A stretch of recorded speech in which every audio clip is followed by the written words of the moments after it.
सब कुछ है मथुरा में, सब कुछ है द्वारिका में, लेकिन वो प्रेम नहीं है जो ब्रजवासी देते हैं। उद्धव जी महाराज रोते हुए 6 महीना बाद पहुंचे हैं और ठाकुर जी के चरणों में प्रार्थना कर रहे हैं कि नाथ वापस चलो, वृंदावन में ही रहेंगे और कहीं नहीं जाना है। तुरंत ठाकुर जी ने उद्धव को कहा, उद्धव नेत्र बंद करो, और नेत्र बंद करके कहा अब खोल करके देखो। जब खोल करके देखा तो जितने ब्रजवासी ब्रजमंडल के सब ठाकुर जी के अगल बगल में प्रकट हो गए, उद्धव जी को वहीं दर्शन देने लगे। उद्धव जी बोले, नाथ ये कैसा दर्शन है? ठाकुर जी कहते हैं, मैं व्रज से कभी विलग नहीं होता उद्धव, मैं जहां हूं व्रज मुझ में ही है, व्रज मेरे साथ ही है। प्रकट लीला में सबको ऐसा नहीं पता चलेगा कि मैं व्रज के साथ चल रहा हूं, सबको लगेगा कि अकेले कृष्ण ही द्वारिका जा रहे हैं, अकेले कृष्ण ही मथुरा निवास कर रहे हैं, पर वास्तव में ये दिव्य दृष्टि अब तुम्हें प्राप्त है।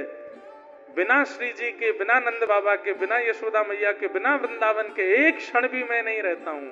ये वृंदावन 24 घंटे मुझे घेरे रहता है। और उद्धव खिड़की से झांक करके देखो वृंदावन की ओर। जैसे उद्धव जी महाराज खिड़की से वृंदावन की ओर देखते हैं तो क्या पाते हैं? कभी यमुना में श्री कृष्ण दिखाई देते हैं, कभी गिरिराज जी पर श्री कृष्ण दिखाई देते हैं, कभी किसी वृक्ष पर वंशी बजाते हुए श्री कृष्ण दिखाई देते हैं, कहीं गैया चराते हुए दिखाई देते हैं। ठाकुर जी कहते हैं, उद्धव वृंदावन भी मुझसे विहीन नहीं है, मैं सदा वृंदावन में रहता हूं, पर अब से नियम ये होगा कि पूर्व में तुम्हें प्रत्यक्ष वृंदावन में दिखता था, पर अब जो प्रेम युक्त होकर के वृंदावन में आएगा उसी को मेरा अनुभव होगा। बाकी वृंदावनम परित्यज्य पादमेकम न गच्छति, मैं एक पग भी वृंदावन से बाहर कभी नहीं जाऊंगा, मैं सदा वृंदावन में ही रहूंगा। ऐसा श्रीधाम वृंदावन। मीराबाई गा रही है, काम मोक्ष चारों छिप जाते हैं वृंदावन में, वृंदावन में तो केवल प्रेम प्रधान रहता है, वृंदावन में प्रेम की प्रधानता है।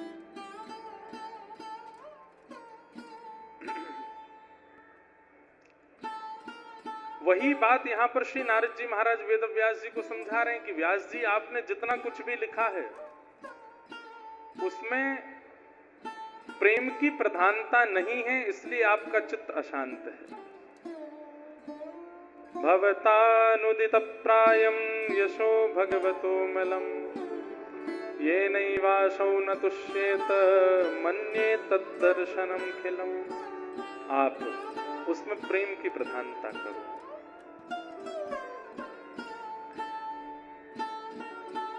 अभी तक आपने ठाकुर जी का धर्म, अभी तक आपने ठाकुर जी का ऐश्वर्य का वर्णन किया है, पर अब ठाकुर जी के प्रेम का वर्णन करो कि ठाकुर जी प्रेमी कैसे हैं। वे रथ हाँकते हैं, वे सुदर्शन चक्र धारण करते हैं, वे द्वारिका के राजा हैं, ये सब तो आप वर्णन करते ही हैं, पर वो प्रेमी कैसे हैं? कृपा करके अब ऐसे भावों का वर्णन करो जिनको श्रवण करने के बाद में श्रोता के चित्त में उनके प्रति भगवत बुद्धि के अलावा प्रेम बुद्धि भी प्रकट हो। ठाकुर जी के प्रति ऐसी भावना आ जाए, ये तो हमारे हैं, ये तो मेरो है, ये अपनत्व की भावना प्रकट हो। ऐसी कथा आप लिखो, तब आपके चित्त को शांति मिलेगी। तब वेद व्यास जी महाराज ने मन में विचार किया और विचार करके अब ठाकुर जी के ऐश्वर्य को छिपा करके ठाकुर जी के स्वभाव का वर्णन जिस शास्त्र में किया वो श्रीमद् भागवत। कंबा दयालुम शरणम ब्रजेम अहो वकीयम स्तनकालकूटम जिघांक्षयापा यदप्य साध्वी लेभे गतिम धा त्रुचिताम ततोन्यम कंबा दयालुम शरणम ब्रजेम। ठाकुर जी के स्वभाव का वर्णन किया। कैसा स्वभाव है? वही जगत नियंता जगदाधार जो अंतर ध्यान होने की सामर्थ्य रखते हैं, जो तीनों लोगों को अपनी भ्रगुटी पर धारण करते हैं, उनकी व्रज में क्या स्थिति है? एक दिन यशोदा मैया के गौरस भंडार में मटका फोड़ दिया ठाकुर जी ने, और उनके घर में जाए जाए करके तो मटका फोड़े ही हैं। लेकिन आज यशोदा जी के गौरस भंडार में जब मटका फोड़ो मैया बोली आज लाला को नहीं छोड़ूंगी, या को बताऊंगी। मैया पीछे छड़ी लेकर के भाग रही, आगे आगे लाला भाग रहा है। आकाश में 33 कोटि देवता कह रहे हैं मैया जिनके पीछे आप छड़ी लेके भाग रही हो, ये अपनी भौं उठा लेते हैं ना तो प्रलय हो जाता है। आपका कैसा सौभाग्य, आपसे डर के भाग रहे हैं। ठाकुर जी को भय नहीं है किसी से, लेकिन प्रेम के वश ठाकुर जी भयभीत होके भाग रहे हैं। तभी एक गली में ठाकुर जी घुस गए तो वहां पे एक मटका बनाने वाला बैठा था। उसके खूब सारे मटका रखे थे, बड़े छोटे पतले लंबे। ठाकुर जी ने बातें जाके कही, बोले देख मेरी मैया मुंह को खोजते भय आ रही है और मैं नेक्सो सहूं अभी 3.5 वर्ष के ठाकुर जी, तेरे पीछे बहुत बड़ा मटका है, तू या को उठाए के या के भीतर मुंह को दुबकाए दे। और मैया हमें तो उनको मत बताइयो। मटका बनाने वाले के हाँ ठाकुर जी आ जाओ। मैंने उठाया और ठाकुर जी भीतर घुस गए। जैसी धरो मैया आई, मैया ढूंढती भाई सब जगह, लाला को देखो लाला को देखो।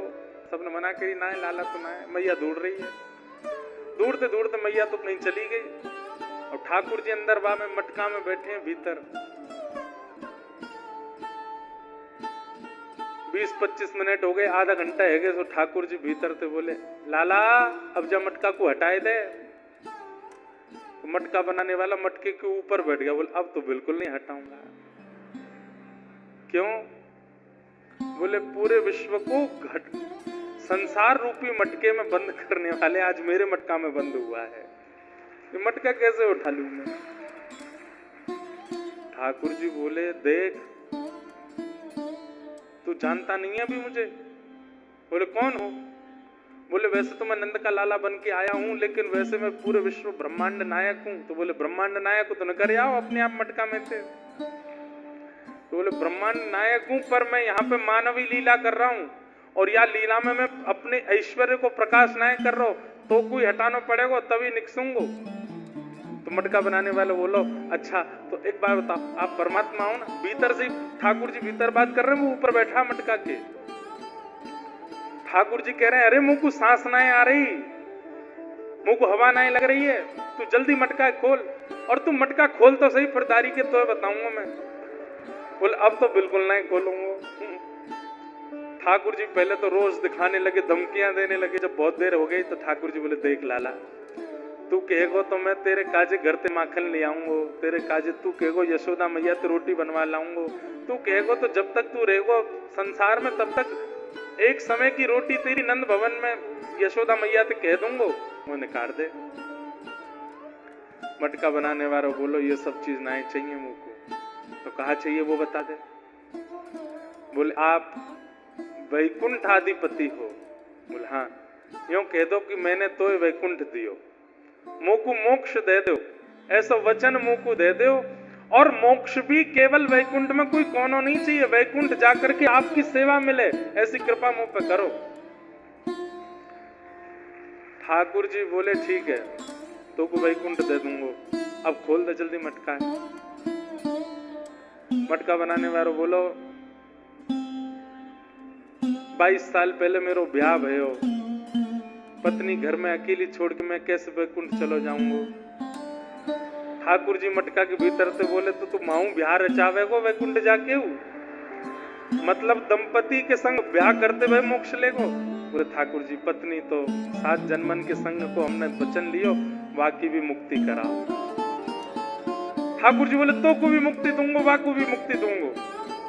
अब इस लीला में क्या है, ठाकुर जी ऐश्वर्यवान हैं, लेकिन मटका बनाने वाले के प्रेम के अधीन होकर के अपने ऐश्वर्य को भूल के मटका के भीतर बैठे हैं। और वहां ऐश्वर्य का प्रमाण, ऐश्वर्य का लोभ मांग रहा है मटका बनाने वाला, और ठाकुर जी भीतर बंधी बन करके ऐश्वर्य प्रदान कर रहे हैं। लेकिन यहाँ पर प्रधानता, आप हंस क्यों रहे हो, आप इतने आनंदित क्यों हो रहे हो इस लीला को सुन के, कि वो परमात्मा हैं, वो ईश्वर हैं, वो जगत नियंता जगदाधार हैं, पर कितने प्रेमी हैं, सर्व समर्थवान होते हुए मटका के भीतर बैठे हैं। स्वयं चाहे तो कुछ भी कर सकते हैं, लेकिन प्रेम के अधीन होकर के कुछ कर नहीं रहे हैं, इसलिए तो हंसी आ रही। मटका बनाने वाले बोलो दोनों को मुक्ति दोगे, कहो तो खोलूंगा। ठाकुर जी बोले तो वह दूंगो, तेरी पत्नी वो दूंगो, अब तो निकाल दे मो बाहर। मटका बनाने वाले बोलो दो छोटे छोटे बालक और हैं मेरे, उनको भी दे दो।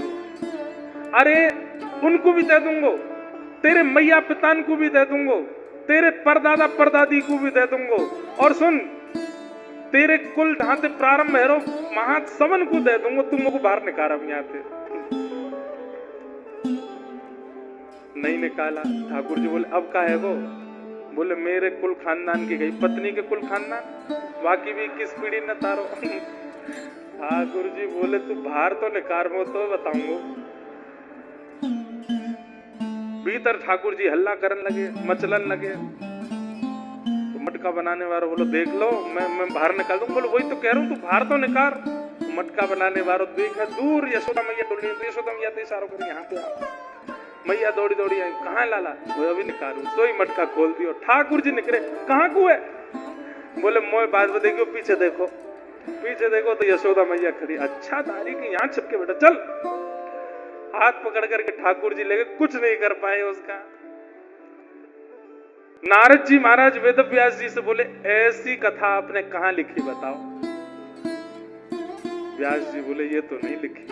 बोले इसीलिए आपका मन अशांत है क्योंकि आपने ठाकुर जी के ऐश्वर्य का वर्णन किया है, ठाकुर जी के स्वभाव का वर्णन नहीं किया है, ठाकुर जी के लीला का वर्णन नहीं किया। वो कोमल कितने हैं, वो प्रेमी कितने हैं, उनका स्वभाव कैसा है, उनका व्यवहार कैसा है, इसका वर्णन आपने नहीं किया, प्रेम की प्रधानता नहीं बताई है, इसलिए आपका मन अशांत। अब एक ऐसा ग्रंथ लिखो जिसमें ठाकुर जी के स्वभाव प्रधान, प्रभाव नहीं। प्रभाव सबको पता है, दुनिया जानती है ठाकुर जी का प्रभाव। आपने महाभारत में एक से एक प्रभाव बताया ठाकुर जी के, विराट रूप का वर्णन किया, भगवान के सुदर्शन चक्र धारण का वर्णन किया, पूरे महाभारत युद्ध में कैसे भगवान ने अर्जुन को विजय दिलाई, सबने प्रभाव देख लिया ठाकुर जी का। प्रभाव से प्रभावित होकर के रुचि प्रकट होना वो उत्तम प्रेम नहीं है। ध्यान से सुनिएगा, प्रभाव से प्रभावित होकर के किसी के समीप जाना और उससे प्रीति होना वो प्रेम नहीं है। कई लोग प्रभाव में आकर के ब्याह कर लेते हैं। किसी का प्रभाव देख लिया, लड़की का प्रभाव देख लिया, लड़का का प्रभाव देख लिया। प्रभाव में क्या क्या आता है? रूप सबसे पहला, प्रभाव रूप में। प्रभाव में दूसरा क्या आता है? यौवन, युवावस्था। प्रभाव में तीसरा आता है संपत्ति। प्रभाव में चौथा आता है ऐश्वर्य, नाम, प्रतिष्ठा। और प्रभाव में पांचवा आता है मद, अभिमान। इन 5 गुणों से युक्त व्यक्ति प्रभावशाली होता है, जिसके पास रूप भी है, यौवन भी है, संपत्ति भी है, रूप, यौवन, संपत्ति, ऐश्वर्य भी है, और उसका मद भी है, मान भी है। कई लोग उसी से प्रभावित होकर के फिर ब्याह कर लेते हैं। अच्छा रूपवान, कई लोगों के पास से 5 नहीं होते, 5 में से कोई एक होता है तो भी प्रभाव होता है। कोई व्यक्ति धनवान नहीं है, यौवन मधुर नहीं है, धन संपत्ति नहीं है, ऐश्वर्य नहीं है, लेकिन रूप बहुत अच्छा है, उससे ब्याह कर लेते हैं। ब्याह का एक शब्द कह रहा हूं, संबंध किसी भी रूप में, किसी को स्वीकार करना। रूप, यौवन, संपत्ति, ऐश्वर्य और मद, ये प्रभाव है। लेकिन जब व्यक्ति उस प्रभावशाली व्यक्ति के अति सामीप्य में रहने लगता है, जिससे विवाह किया, उसके साथ कुछ समय बिताने लगता है, फिर धीरे धीरे धीरे धीरे उसके स्वभाव से जब परिचित होने लगता है, फिर क्या होता है?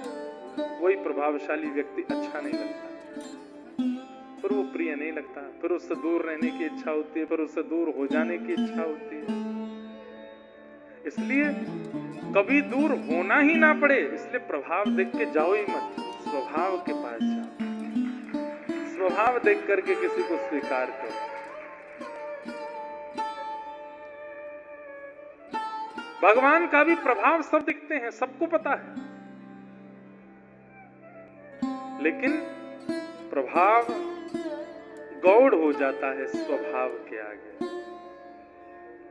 हम लोग बात सुनते हैं, नाम सुनते हैं, अरे वो एक्टर है, वो गायक है, वो नेताजी हैं, ये कथा वक्ता हैं, इनका बड़ा नाम है ऐसे। लेकिन जब उनसे समीप से जाके मिलते हैं और उनके व्यवहार में जब हमको न्यूनता दिखाई देती है, दूर से सीताराम हो जाती है, बस जय हो, इतनी बढ़िया हो। पास से देखे तो क्या बोलते हैं, दूर से ही सुहावने लग रहे थे। क्या?